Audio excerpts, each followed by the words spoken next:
Hello fellas, welcome to this game called The End of an Obsession. This is the sequel to the game It Gets So Lonely Here. As you can tell from the user interface and the design, you can already tell that it's made by the same developer. Anyway, let's start. Let's not talk too much. Let's start. This is the sequel to the game It Gets So Lonely Here. I think I said that already. You feel groggy when you finally wake up. The back of your head is throbbing and your mouth feels dry, as though it has been stuffed full of wool. With bleary eyes, you glance about. What time is it? Where are you? And perhaps more importantly, who are you? You don't remember. Any attempts to probe the nooks and crannies of your memory are depressingly unsuccessful. Dwelling upon your identity too deeply hurts. It's a dull sort of pain rather than a sharp one, but it makes you wince nonetheless. Perhaps it's better not to attempt to remember too much then. Thinking was never really your strong suit.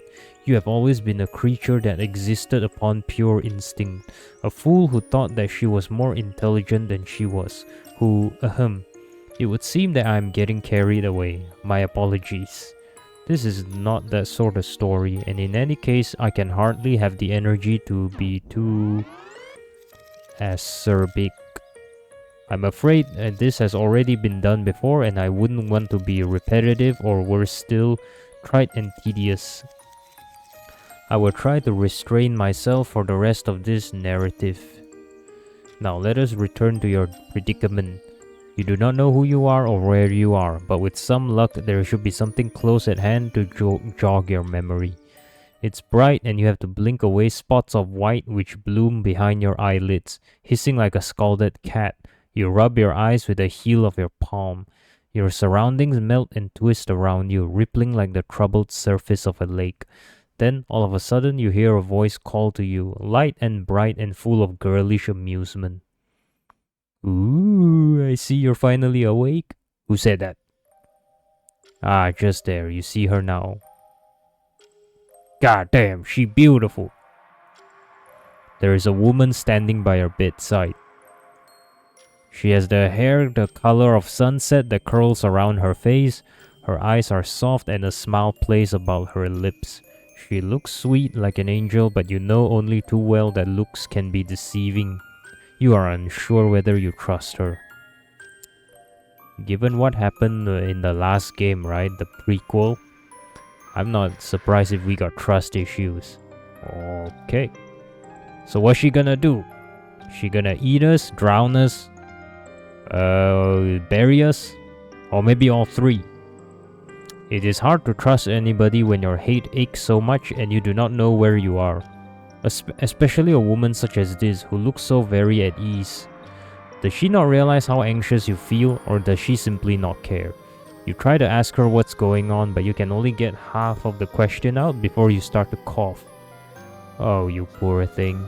The woman tuts, then hands you a mug of something warm.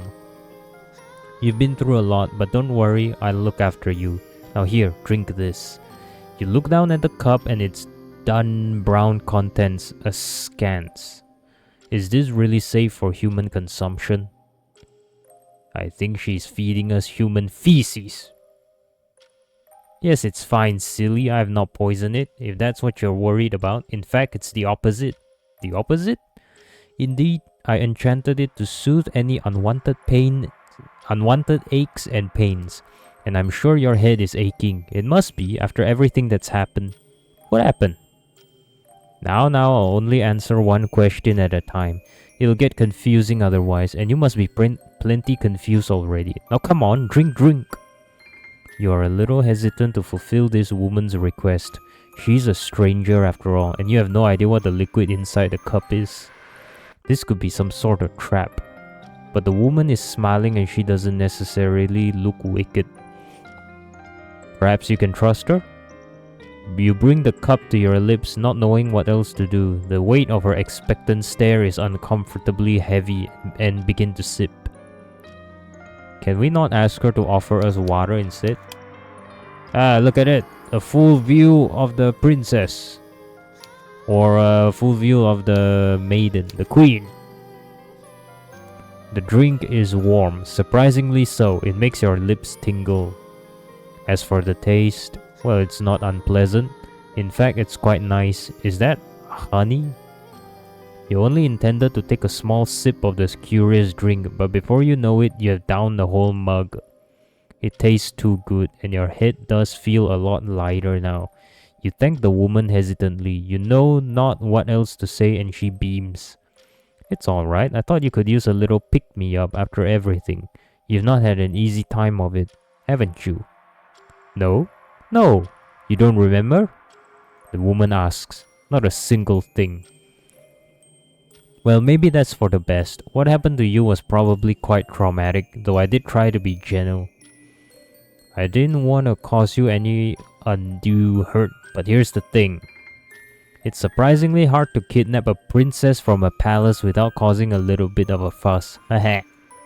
The woman laughs. Her laughter is light, just like her voice, and it washes over you. It ought to be soothing, just like the drink she prepared you, but it isn't. Your shoulders do not get any looser. Instead, your whole body tightens. A princess, did she say?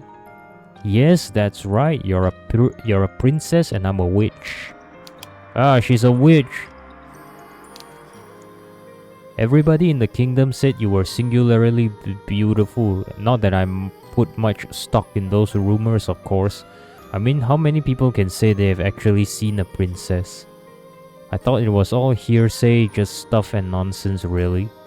But then I happened to glimpse you during a royal ball, held to celebrate your 18th year, and I realized the rumors were all true. You really are beautiful. Okay, creepy. You wait till I'm 18, and then you decide to snatch me. You creepy. You're so beautiful, in fact, I had to have you for myself. The woman, the witch, leans forward. She's still smiling, but there's something unsettling about it. Her teeth, you realize with a start, are awfully sharp. Her nails, meanwhile, are terrifyingly long. I can't see the... Can we see her nails? Oh, there it is. Looks normal to me. She cups your face in her hands, her long fingers resting against your cheekbones. Her nails scrape against your skin like knives. Her breath smells sweet, but only superficially so. Underneath it, you think you can detect something of the crypt, something fetid. I've been laying low for a while, keeping to myself, but I've been awfully good these last 100 years. But it does get boring, you know, always being on my best behavior. 100 years? You are 100 years old? I'm 18 years old. Now this is way more creepy. You are grandma. I'm a witch, so I'm supposed to cause the odd commotion here and there. It's all part of the profession. Witches exist to curse people and to cause problems. Lightly the witch giggles, her sickly sweet breath skimming your face. And princesses exist to be kidnapped, especially pretty ones like you. Where's her, Okay, gotta see her fingernails, man. That's the way it is. It's the way it's always been. I'm just fulfilling my role in this little story. So please, don't get mad at me. We can't help our innate natures. The witches leans in further still, her long, fair eyelashes trembling. You looked so pretty in that gown of yours, which was paler than the moonlight. But I think you look even prettier as my prisoner, at my mercy, in this tower. You are in a tower? Yes, that's right. It's a nice tall tower out in the forest. Nobody knows where it is except myself, and it's protected by all sorts of enchantments. It's not possible for anybody to get in or out. Anybody except me, of course. The king and the queen can send out as many search parties as they want. It won't make a blind bit of difference. You'll not be escaping here in a hurry. You're all mine, to do with as I please. And I'm not going to let you go. The witch's eyes flash like lightning. For a few moments, she looks unsettling, unnervingly inhuman. You want to push her away, but you can't. Your body no longer wants to obey you. Was it the beverage she gave you earlier, the one which tasted of honey? You do not know. You have no earthly clue why your body is frozen, why you cannot bend your fingers nor blink your eyelids. But these thoughts and all other thoughts for that matter are soon scattered. The witch dips her head. She closes her eyelids, her long lashes matting together. She parts her lips. Then she presses her mouth, which tastes of sugar and soil and something sinister. Something which you cannot describe against yours. We're kissing a grandma. Yes, you of course are powerless to resist. You creepy 100-year-old. Reminder, I'm 18 years old, you're 100 years old. Literally 80-year difference. Creepy. Very She's the female version of Diddy. How could you ever hope to push her away? You are only a princess. Oh wait, we are a princess too. So not only is she Diddy, she's definitely a Diddy. Old and gay. Gay. She meanwhile is a witch. It is her job to dominate you. Okay. Is that not how stories such as this always go?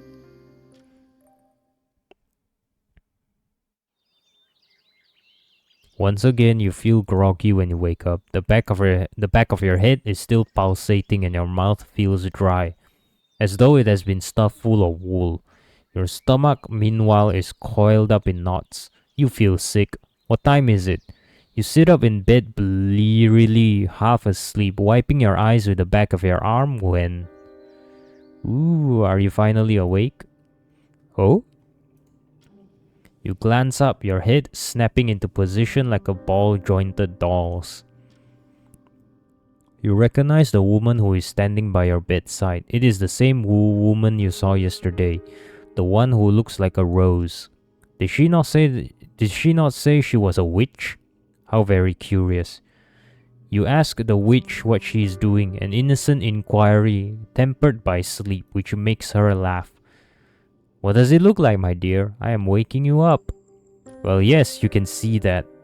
So why ask? But what time is it? It seems awfully early.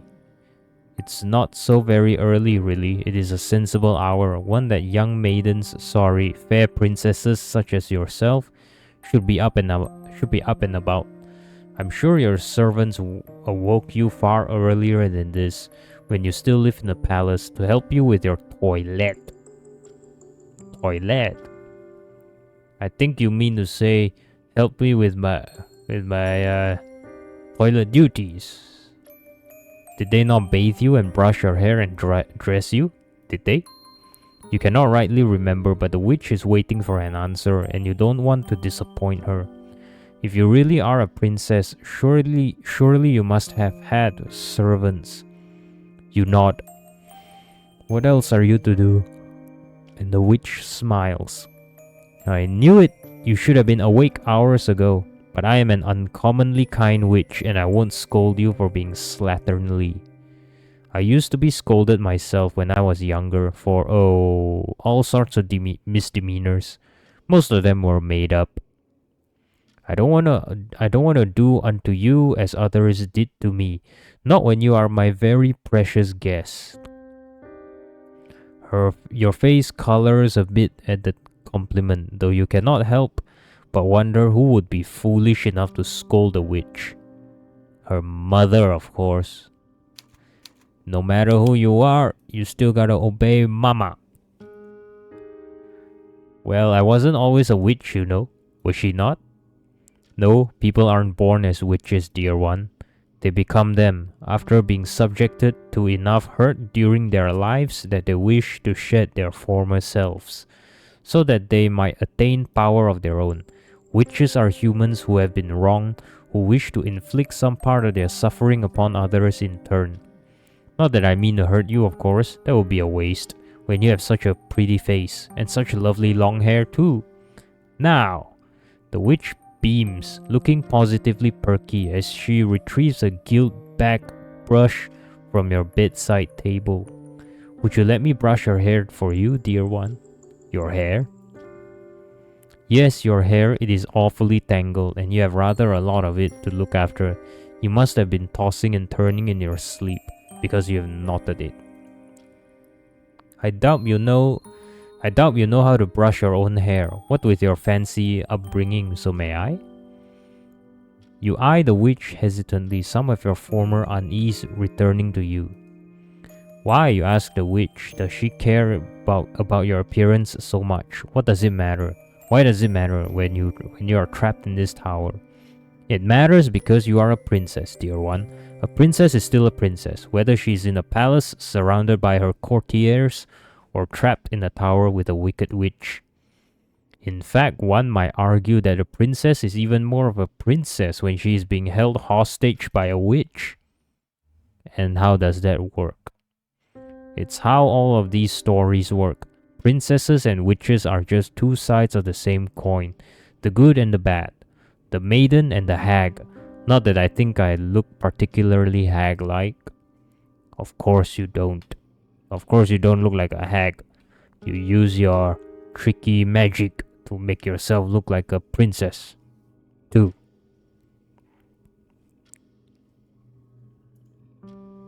As far as witches go, I think I'm a bit of an anomaly, but you're an anomaly too when it comes to princesses. Your hair is a rat's nest. I need to make you look presentable. For whose sake? For the sake of a satisfying story. Breaking the fourth wall, it seems. You don't understand what she means by story. This is real life, is it not? Hate to break it to you, but no.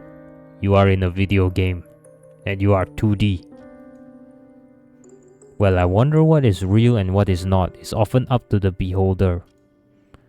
You wouldn't wish to look disheveled should a handsome prince chance by your tower, would you? That would make an awful first impression. Is it likely that a prince would stop by here? Not in the slightest, but hope does spring eternal. If daydreaming about being rescued keeps you going, then who am I to rob you of that opportunity? Since you're a witch, can you shapeshift yourself into that handsome prince?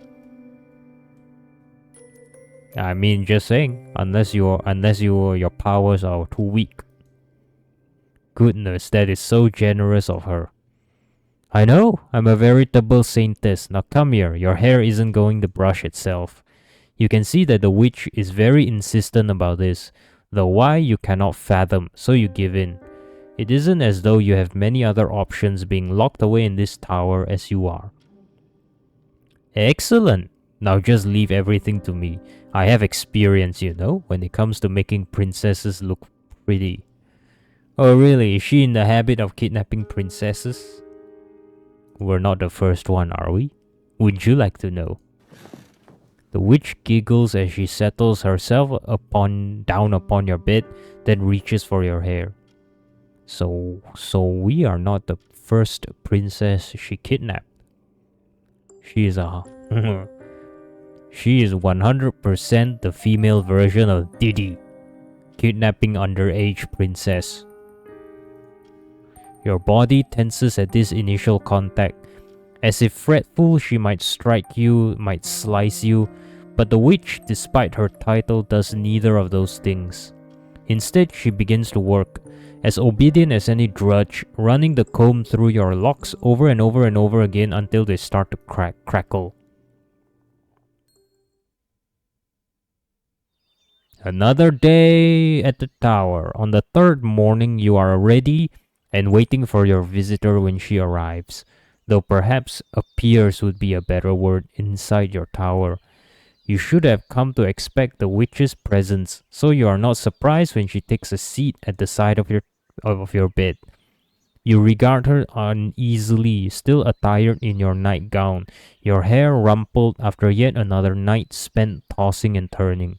You think that you had nightmares last night, though you cannot remember them, not clearly. Perhaps you were running in them. Is that why you awoke feeling so tense? Your heart beating a staccato rhythm inside your breast? Staccato. What the? That's a new word. I've never seen that word before. Staccato rhythm. I need to Google that. Yes, that sounds about right. You were running, you can recall, albeit faintly, through a forest. But then the witch holds up a wicker basket from which a truly mouth-watering smell emanates, and your half-recalled dream dissipates before your very eyes. The witch giggles, and in a girlish manner she says, "Hungry?" You nod instinctively without thinking about it. You cannot remember the last time you ate, and the witch beams. I thought so. Now here, the witch reaches inside into her wicker basket and then holds a flaky pastry out towards you. Do you want some? You stare at the pastry, your gaze affixed to it as if it were a holy grail, a sacred relic. All of a sudden, you can think of nothing but food. You are ravenous, so much so it almost scares you. It is strange though. Oh shit, I think I skipped. Nope, I didn't. You cannot recall feeling hungry at all, not until the witch presented this pastry to you.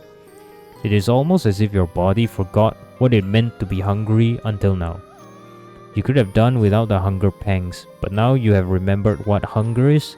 You can feel it gnawing on your insides. You are not dripping at the mouth at least, but you might as well be. You could reach out and take the pastry from the witch's long bony fingers, then stuff it into your mouth. You could tear your teeth into it, then swallow it in 2 bites. Though it is a tempting one, but it is not very princess-like. Starving though you might be, you must maintain your dignity. The witch watches as you hang back abashed and tuts. Oh, stop being silly. If you don't get any food in your belly, you'll starve. Not even princesses are immune from hunger. Now look here. The witch breaks a piece of the pastry apart with her fingers, then she proffers it to you. What? I think the developer meant to say she offers it to you and misspelled offer into proffers. Is that I don't think that's a word. Proffers. Say ah. What? What? Are you really doing this? Doing what? This play act, you mean like lovers or else? Does she mean to treat you like a pet? I'm not just treating you like a pet. You are my pet. I own you, and you belong to me. You're mine, to toy with as I choose. But for the present, I would prefer to be nice to you, not nasty. Don't make me regret this decision. The witch's eyes narrow, a foreboding shadow crosses her pretty face, though it lasts less than a moment before it dissipates. Now come, stop this silliness. Eat. You still feel uneasy, but the witch's voice is firm and hard beneath the layers of sweetness and light, and you know better than to argue with her. You do not want to incur her wrath. You lean in, then as obedient as an enchanted lover, you part your lips for your captor. Okay, another day pass. You spend your 4th day in the tower sitting by the window, looking out over the forest which surrounds you. There really are a lot of trees, you think distractedly, your legs dangling over the cool lip of the sill. They spread outwards like a green blanket or else like an ocean wave, rippling and undulating in the breeze. You cannot look directly at the ground for too long, it makes your head spin. Just how high up are you? You ask this question to the witch, who is brewing a pot of tea over a small stove. She glances at you, a small smile playing about her lips, and says, "High enough, dear one." You ask her how high that is, and she chuckles. Why does it matter? You won't be able to leave regardless. Not unless you can sprout wings and fly like a bird. Do you think you are capable of such a Do you think yourself capable of such a feat? The witch's eyes bore into you. They are sharper than knives, and they make you shudder. You glance away from her, back out of the window, over the treetops. There is a moment of silence. Then you ask the witch what she would do if you did try to jump from the window. What would happen then? Then you would soon discover that you are not a witch or a bird and you cannot fly. You would hit the ground and you would break all your bones. And that would be that. And then you would be short on one princess and you'd be all alone in the tower. Aha! Then you would die? Most likely, which is why I would not advise it. Of course, you're always welcome to try. Okay, don't stop me then. Bye-bye. But you'd be much worse off for it, don't you think? You suppose being crushed into a bloody meaty pulp on the ground would be significantly worse than submitting to the indignity of speaking to the witch every once in a while. I knew you'd say that. You're a clever girl. It must be your fancy education. You princesses are all so very smart. You bask in the compliment for a few moments, but something in the witch's words makes you frown. What does she mean, princesses? Why the plural? Are you not the first princess she has captured? Oh well, you know how it is. We witches are very long-lived. We have 9 lives, just like cats. Princesses, meanwhile, only have the 1. It would be awfully lonely if I had to pledge myself to one princess and one alone, which I have endured for so many years. You understand that, don't you? Then are you not the only princess she has kidnapped? Of course not. So as long as princesses exist, witches like myself exist to lead them astray, but worry not. In this moment, you're the only princess that I care for, and I will take good care of you. I can promise you that. Until we grow old and she decided we're too ugly and decide to throw us out of the tower. And then replace us with another beautiful princess. No worries. What's this? Oh dearie me, where has the time gone? The witch addresses you thus during your 5th day spent in captivity after she has tired of toying with your hair. She stayed at your side rather longer during this visit than she has those in the past, and now the sun is beginning to set. The witch observes you, her long lash eyes narrow, then says, "It's unfortunate, but I fear I cannot spend too much more time by your side. I need to be off. Even I have work to do." Like what? Stalking princess? Huh? Miss Diddy? That's funny. You thought that as a witch, it was her role to kidnap fair maidens. Is that not her primary line of work? Oh, I wish. It would be nice if there was any money to be made in kidnapping maidens. And who knows, perhaps there is.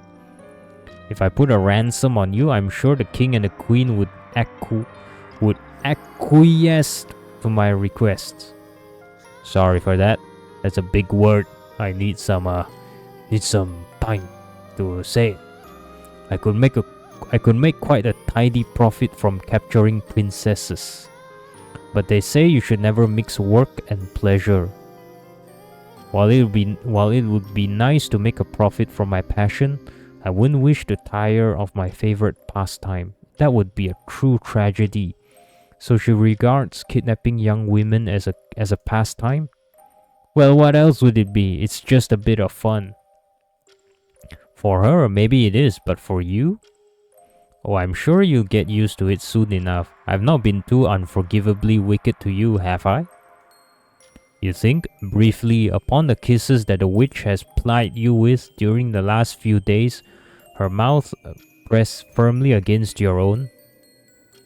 You can recall the taste of her saliva upon your tongue. It was oddly floral, wasn't it? It is poison!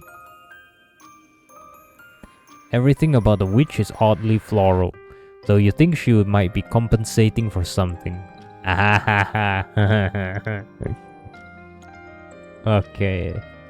She's compensating for her old age.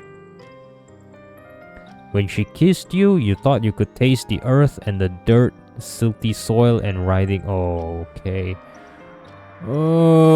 Okay. A moment passes, you blink, then quietly you say no. She hasn't been too wicked to you. She has, by all accounts, has been treating you quite gently, surprisingly so for a witch. Well, there you go then. You have enough food to eat and clothes to wear and books to read.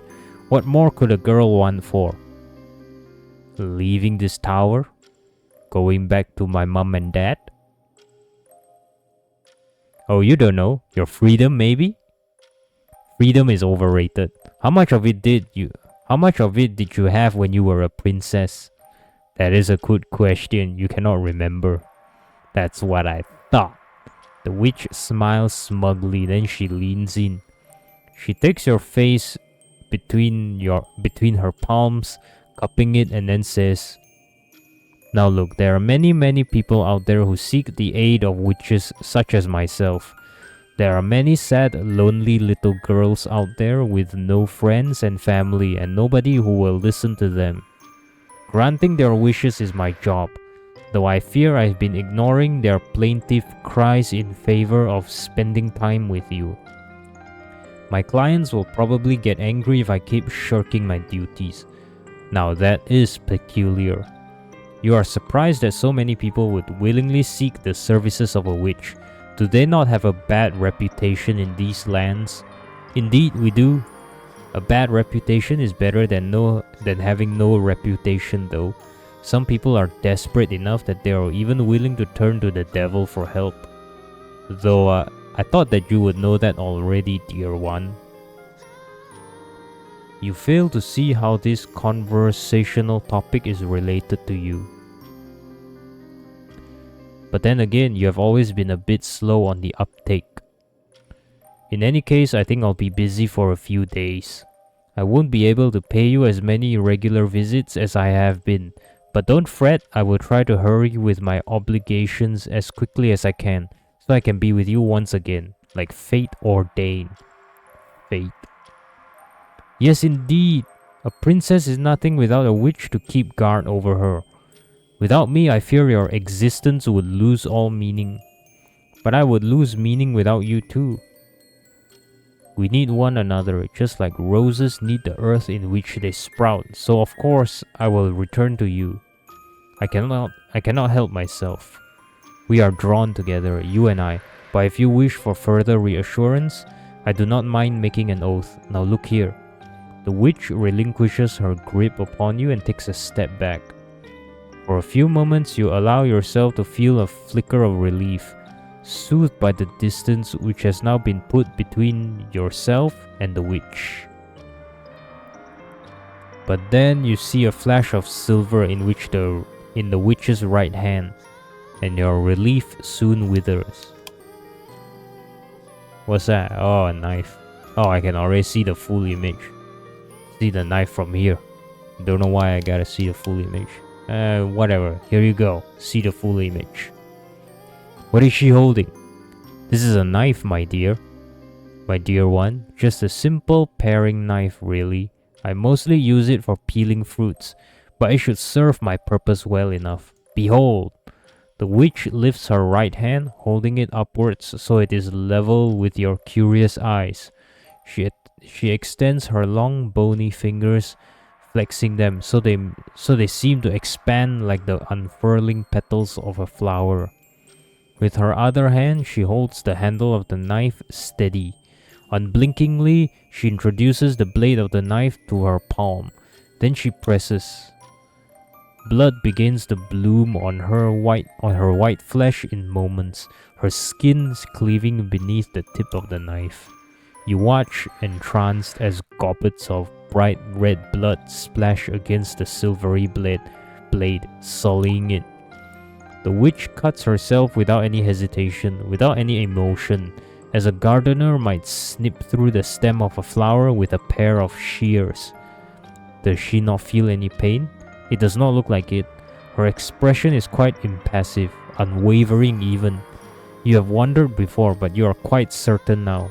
She truly is not human. She has transcended such petty notions to become something otherworldly, something extraordinary. Now let me do the same to you. Does she mean to? But of course, a pact has no meaning if only one person is making it. Just as promises have no purpose if only one person is willing to keep them. I am already offering myself unto you, dear one. So you need to offer yourself up to me, too. That way we will always be bound together, not through words, which are flimsy, but through something much more immutable. Both paupers and princesses are capable of telling lies, but blood is always honest. I don't know. Maybe you got HIV. You're 100 years old and you've done so many things with so many princesses. So who knows what kind of disease you have in your blood. So no, I'm not catching AIDS or HIV just to make a pact. The witch speaks in a curious sing-song, which does not match how cold and inhumane her eyes are. She brings down her knife, smeared copper brown with her own coagulating blood against your palm. She presses the blade to your skin, which is soft and unyielding, unmarked by any calluses. Yours are hands which have never known hard work. Yours are hands which have never before known any hurt. There, just stay still, alright? That's a good girl. You're doing so well. But that was before you met the witch.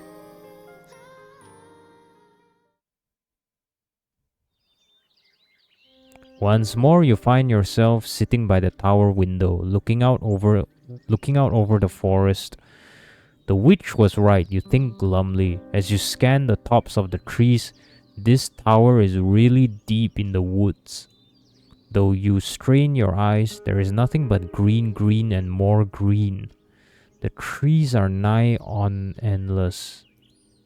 You have pondered the pros and cons of jumping from the window before, so that you might run to safety, but you already know that this is a fool's errand. Your room in this stone tower is too high up. For one thing, for you to jump, if you were to attempt it, you would shatter both of your legs or worse.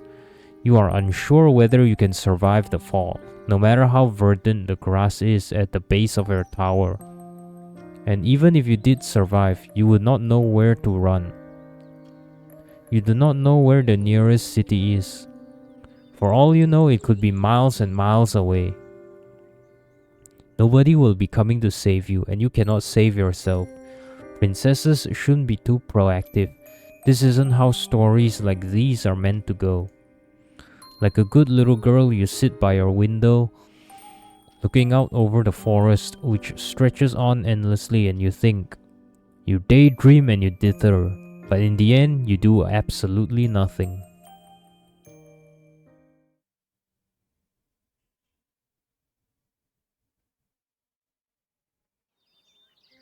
Once again, the witch doesn't come to see you. It's been 2 days since you last saw her. Only 2 days, but the time has begun to drag. If she went through all the effort to kidnap you, then shouldn't you make an effort? Then shouldn't she make an effort to spend a bit more time with you? You'll have to give her a piece of your mind the next time you see her. It really isn't proper leaving a lady such as yourself alone for so long. But has it really been that long? It has only been 2 days. That is not so very much. Why then do you feel so uneasy? You have a vague feeling that in your past life, a life that you can't remember, you did more than sitting about or lying about, waiting. But what else do princesses do other than wait? They wait in their palaces for balls, and then they wait at these balls to be asked to dance, and then they wait for handsome princes to propose and whisk them away to other bigger castles. You should be used to all of this inertia, this yawning empty nothingness, but it still gnaws at you. It consumes you, eating you away from the inside out. But you are a good girl at the end of the day, and you know better than to overstep the boundaries of the role the witch provided you. You are a princess, and princesses ought not to try and escape. All you can do instead is remain in your room and let the world pass you by.